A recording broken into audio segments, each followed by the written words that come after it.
తెలంగాణలో dengue danger bell కొత్త వేరియంట్లు ముంచుకొస్తున్నాయని WHO నుండి వార్నింగ్ బెల్ వినిపిస్తోంది. మరోవైపు వర్షాలు కురుస్తుండటంతో జబ్బులు కూడా ముసురుకుంటున్నాయి. హాస్పిటల్స్ లో పెరుగుతున్న ఓపీ క్యూ లైన్ చూస్తే డాక్టర్లకి బీపీ పెరిగిపోతోంది. తెలంగాణలో డెంగ్యూ డేంజర్ బెల్, రాష్ట్రంపై కొత్త వేరియంట్ల పంజా. 2 రోజులకే ప్లేట్లెట్స్ డమాల్, అలర్ట్ గా లేకపోతే ముప్పే. ఎక్కడ చూసినా జ్వరం, ఒళ్ళు నొప్పులతో జనం అల్లాడిపోతున్నారు. చాలా వరకు గ్రామీణులు మంచాన పడుతున్నారు. పల్లె నుంచి పట్నం వరకు ఇదే పరిస్థితి. వానాకాలం ఎంత మురిపెంగా ఉంటుందో అంతే ముప్పును తెచ్చిపెడుతోంది. ప్రస్తుతం ఉష్ణోగ్రతల్లో తేడాలు ప్రజల ఆరోగ్యంపై ప్రభావం చూపుతున్నాయి. ఇప్పటికే సీజన్ వ్యాధులు జనంపై పంజా విసురుతున్నాయి. ఈ నేపథ్యంలో ప్రపంచ ఆరోగ్య సంస్థ నుంచి తెలంగాణకు వార్నింగ్ బెల్ వినిపించింది. తెలంగాణకు డెంగ్యూ ముప్పు పొంచి ఉందని అలర్ట్ చేసింది. వాతావరణం మార్పులతో డెంగ్యూ వ్యాధి విస్తరించే అవకాశం ఉందని హెచ్చరించింది. గతంలో కంటే ఎక్కువ కేసులు నమోదయ్యే అవకాశాలున్నాయని, అందుకు అవసరమైన ముందు జాగ్రత్త చర్యలు చేపట్టాలని సూచించింది.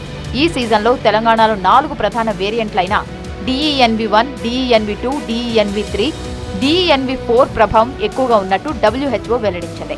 ఈ ఏడాది ఇప్పటికే వందలాది కేసులు నమోదయ్యాయని హెచ్చరించింది. ప్రస్తుతం అన్ని జిల్లాల్లో డెంగ్యూ కేసులు నమోదవుతున్నాయని ఫీవర్ హాస్పిటల్ సూపరింటెండెంట్ శంకర్ తెలిపారు.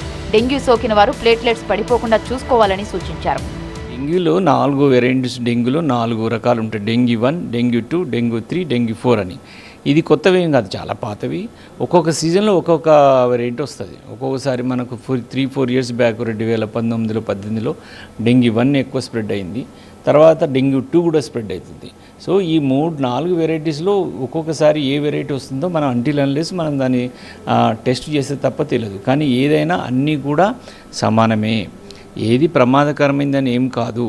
కాకపోతే డెంగ్యూ ఫీవర్ వచ్చినప్పుడు మనము అశ్రద్ధ చేసినట్లయితే మల్టీ ఆర్గాన్ ఫెయిల్యూర్ సీరియస్ అయ్యి డెంగ్యూ షాక్ సిండ్రోమ్తో చనిపోయే అవకాశం ఉంటుంది. సో ఈ డెంగ్యూలో ఒకటి ఏంటంటే క్లోజ్గా మానిటర్ చేయవలసిందంటే ప్లేట్లెట్ కౌంట్ పడిపోకుండా చూసుకోవాలి. డీహైడ్రేట్ కాకుండా ఐవీ ఫ్లూయిడ్స్ అవి ఎక్కువ ఇస్తుండాలి. మరోవైపు తెలంగాణలో సీజనల్ వ్యాధులతో పాటు విష జ్వరాలు విజృంభిస్తున్నాయి. ఆసుపత్రులకు రోగులు క్యూ కడుతున్నారు. దీంతో ఆసుపత్రుల్లో ఓపీ భారీగా పెరిగిందని గాంధీ ఆసుపత్రి సూపరింటెండెంట్ రాజారావు తెలిపారు. రెగ్యులర్ గా వచ్చే ఫీవర్ కేసులతో పాటు వైరల్ ఇన్ఫెక్షన్ కేసులు నమోదవుతున్నాయన్నారు. జ్వరం లక్షణాలు కనిపించినప్పుడు వెంటనే వైద్యులను సంప్రదించాలని సూచించారు.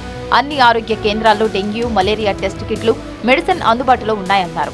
సీజనల్ వ్యాధుల బారిన పడకుండా ఉండాలంటే ముందు జాగ్రత్తలు తీసుకోవాలన్నారు.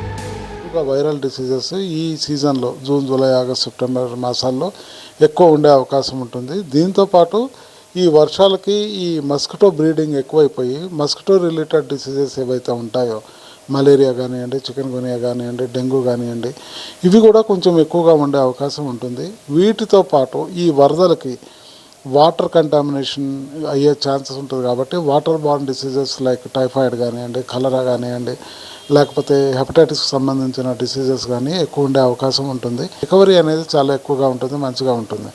అలాగే ఇప్పుడు మనకి ఈ వరదలు వచ్చినప్పుడు ఈ వాటర్ కంటామినేషన్ కానీ ఫుడ్ కంటామినేషన్ ఎక్కువ ఉంటుంది. కాబట్టి తాజాగా ఉన్న ఫుడ్డే తీసుకోవాలి. తర్వాత మన వాటర్ని కాసి చల్లార్చిన నీరుని తీసుకోవాలి. తర్వాత బయట ఫుడ్ని సాధ్యమైనంత వరకే అవాయిడ్ చేస్తామండి. వర్షాకాలంలో ముఖ్యంగా మలేరియా, చికెన్ గున్యా, డెంగీ వంటి విష జ్వరాలు వచ్చే అవకాశం ఉందని, వీటి నుంచి రక్షించుకోవాలంటే ఇంటి పరిసరాలను శుభ్రంగా ఉంచుకోవాలని వైద్యులు సూచించారు. మామూలు జ్వరమే కదా, ఇబ్బంది ఏమీ లేదు అనుకుంటే సమస్యలు ఎదురవుతాయని వైద్యులు చెబుతున్నారు. చిన్నపాటి ఇబ్బంది వచ్చినా వెంటనే డాక్టర్లను సంప్రదించాలని సూచిస్తున్నారు. కలుషితమైన నీటిని తాగడం, పరిసర ప్రాంతాలు శుభ్రంగా లేకపోవడంతో ఇబ్బందులు వస్తాయని హెచ్చరిస్తున్నారు వైద్యులు. So be alert.